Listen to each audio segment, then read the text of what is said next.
पहिल्यांदा मित्रांनो आपण मथुर बद्दल बोलूया. मित्रांनो, या मैदानामध्ये अशी चर्चा होती की मथुर आणि घोटचा सर्जा हा या मैदानामध्ये पडेल. परंतु मित्रांनो, ही जोडी कदाचित आपल्याला पुसेगाव हिंदकेसरी मैदान येणारा 16 डिसेंबरला होणारं मैदान, या मैदानामध्ये आपल्याला मथुर आणि घोटचा सर्जा हा नक्कीच पाळताना दिसतील.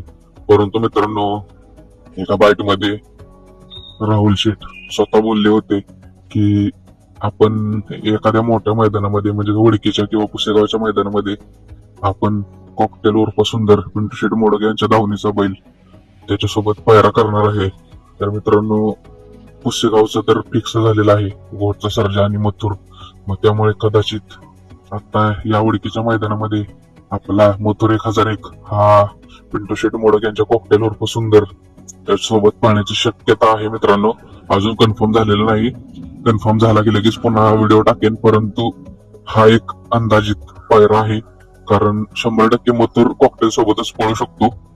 मित्रांनो, बरेच दिवस झालं कॉकटेल उजेडात नाही, बरेच दिवस झालं या नंदीला गुलाल सुद्धा भेटलेला नाही, त्यामुळं त्याचा बॅड पॅच चालू आहे. आणि अशाच बॅड पॅच मध्ये राहुलभाई बोलले होते की आपण नक्की कॉकटेल उर्फ सुंदरला पायरा देऊया, जेणेकरून तो नंदी गुलाला येईल. आणि मित्रांनो, जर तो मथुर सोबत पळाला या ओळखीच्या मैदानामध्ये तर नक्कीच मैदानामध्ये नक्की गुलाल भेटेल. कारण मित्रांनो, ओळखीच्या मैदानामध्ये मथुरने आधी सुद्धा 1 नंबर केलेला आहे. 2024 गोष्ट, मथुर शिरसोडीच्या रायफल सोबत पळाला आणि या ओळखीच्या मैदानाचा हिंद केसरी किताबाचा 1 नंबरचा मानकरी ठरला. तेच हे मैदान आता ह्या वर्षी मथुर आणि कॉकटेल बघूया या मैदानामध्ये काय करतील. गुलालात राहील का मथुर आणि कॉकटेलचा पुन्हा कमबॅक होईल का. आणि मित्रांनो, आता बोलूया आपला सर्वांचा लाडका, ज्यानं 12 वेळा हिंद केसरी किताबाचा मान पटकावला, असा एक बैलगाडी क्षेत्रातील देव, ज्यानं बैलगाडी क्षेत्र 7 समुद्र पार पोहोचवलं, असा आपला सर्वांचा लाडका, ज्याचा फॅन बेस सगळ्यात मोठा आहे, असा मुळशीचा बाकासूर. तर मित्रांनो, या मैदानामध्ये बाकासूर कोणासोबत पळणार ही अफवा बऱ्याच उठल्या होत्या की जे फॉर्च्युनरचं मैदान झालं त्या मैदानामध्ये बाकासूरच्या पंढरशेठ फडकेंच्या नंदीसोबत पळाला, त्याच नंदीसोबत या मैदानामध्ये पळणार अशी अफवा होती.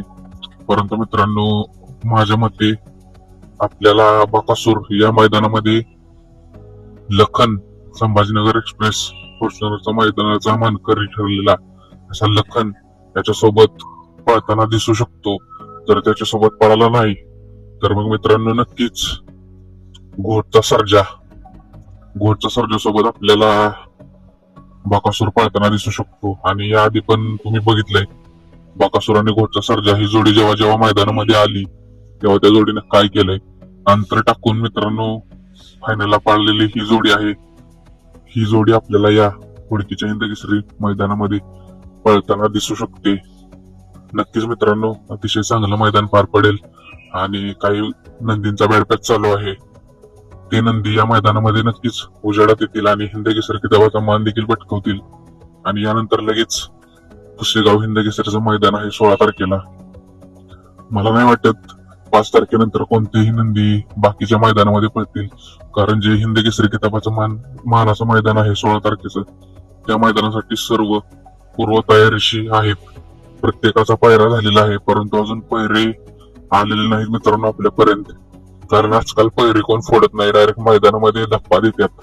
आणि मित्रांनो, तसंच काही असेल बाकासूरचं सुद्धा सांगता येत नाही. या आवडकीच्या मैदानामध्ये बाकासूर सुद्धा नवीन चेहऱ्यासोबत सुद्धा पळू शकतो आणि जर पळाला तर चांगलीच गोष्ट आहे, कारण तो गरिबाचा नंदी सुद्धा उजेडात येईल.